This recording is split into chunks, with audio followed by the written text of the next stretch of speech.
الذین آمنوا صلوا علیہ وسلموا تسلیما، کہ بے شک اللہ اور اللہ کے ملائکہ، اللہ کے فرشتے اللہ کے آخری نبی پر درود بھیجتے ہیں۔ یا ایھا الذین آمنوا، کہ اے ایمان والو، صلوا علیہ وسلموا تسلیما، تم بھی اللہ کے آخری نبی پر درود و سلام بھیجتے رہا کرو۔ اور اللہ نے دیکھو کس طرح اللہ نے اپنے آخری پیغمبر کی عظمت اور فضیلت کو بیان کیا کہ دنیا میں جہاں کہیں بھی اذانیں ہوتی ہیں، جہاں پر مؤذن یہ پکارتا ہے کہ اشہد ان لا الہ الا اللہ، کہ میں گواہی دیتا ہوں اللہ کے سوا کوئی عبادت کے لائق نہیں ہے، تو وہیں پر مؤذن یہ بھی پکارتا ہے اشہد ان محمد رسول اللہ، کہ میں گواہی دیتا ہوں حضرت محمد صلی اللہ علیہ وسلم اللہ کے رسول ہے۔ اذان میں بھی آپ صلی اللہ علیہ وسلم کا ذکر، نماز میں بھی آپ صلی اللہ علیہ وسلم کا ذکر،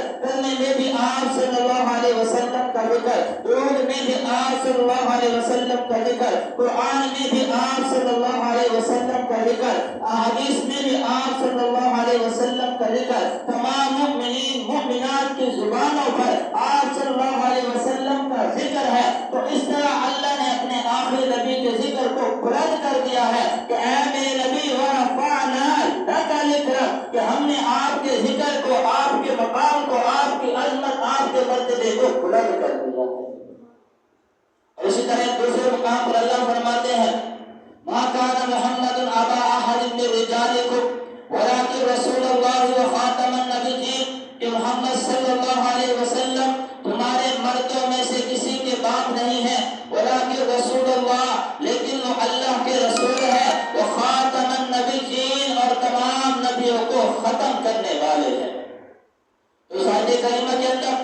اللہ تبارک و تعالیٰ نے اس بات کی وضاحت فرما دی کہ محمد صلی اللہ علیہ وسلم تمہارے مردوں میں سے کسی کے باپ نہیں ہے، تمہارے نوجوانوں میں سے کسی کے والد نہیں ہے، لیکن ولکن رسول اللہ، آپ وسلم اللہ کے رسول ہے، وہ خاتم النبیین، اور تمام نبیوں کو ختم کرنے والے ہیں۔ آپ صلی اللہ علیہ وسلم کے بعد کوئی نبی نہیں آئے گا، آپ صلی اللہ علیہ وسلم ہی آخری نبی ہے، آپ صلی اللہ علیہ وسلم ہی خاتم النبیین ہے۔ تو یہ ہمارے نبی کی عظمت اور شان ہے کہ یہ جو ختم نبوت کا تاج ہے، یہ جو ختم نبوت کا شرف ہے، اللہ نے یہ شرف آپ کو عطا فرمایا ہے، اس ختم نبوت کے تاج سے اللہ نے آپ کو نوازا ہے۔ اور اسی طرح ایک دوسرے مقام پر اللہ فرماتے ہیں کہ قل یا ایھا الناس انی رسول اللہ الیکم جمیعا، کہ اے میرے محبوب، اے میرے پیارے پیغمبر، اے میرے حبیب، آپ لوگوں میں اعلان کر دیجئے، ان لوگوں کو بتلا دیجئے، ان لوگوں سے فرما دیجئے، ربا کیا اعلان کروں، کیا بتلاؤں ان لوگوں کو، کیا اعلان کروں ان لوگوں میں، کیا کہوں ان لوگوں سے؟ اے میرے محبوب آپ فرما دیجئے کہ انی رسول اللہ الیکم جمیعا، کہ میں تم سب کی طرف اللہ کا رسول ہوں۔ نبی علیہ السلام کو اللہ تبارک و تعالی نے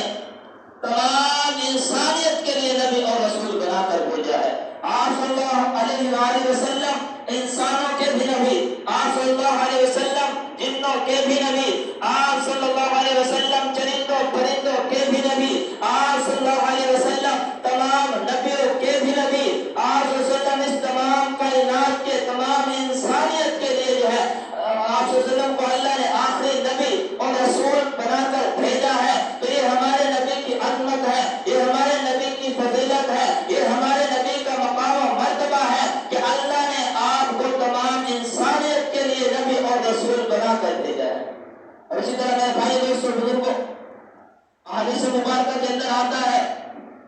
کہ اللہ تبارک و تعالی، اللہ کے پیارے نبی صلی اللہ علیہ وسلم فرماتے ہیں، حضرت ابو ہریرہ رضی اللہ تعالی عنہ روایت کرتے ہیں کہ اللہ تبارک و تعالی نے مجھے 5 چیزیں ایسی عطا کی ہیں جو مجھ سے پہلے کسی بھی نبی اور رسول کو عطا نہیں کی۔ فرمایا کہ ہر نبی کو کسی قوم کی طرف بھیجا گیا، جبکہ اللہ تبارک و تعالی نے مجھے ہر گورے اور کالے کی طرف بھیجا گیا ہے۔ یعنی اس دنیا میں جتنے بھی انبیاء و رسول علیہ السلام کو اللہ نے مبعوث فرمایا، اس دنیا کے اندر جتنے بھی نبی اور رسول تشریف لائے، وہ کسی خاص قوم، کسی خاص علاقے خاص شہر کی طرف بھیجے گئے، لیکن ہمارے نبی کا مقام یہ ہے، ہمارے نبی کی شان یہ ہے، ہمارے نبی کی عظمت یہ ہے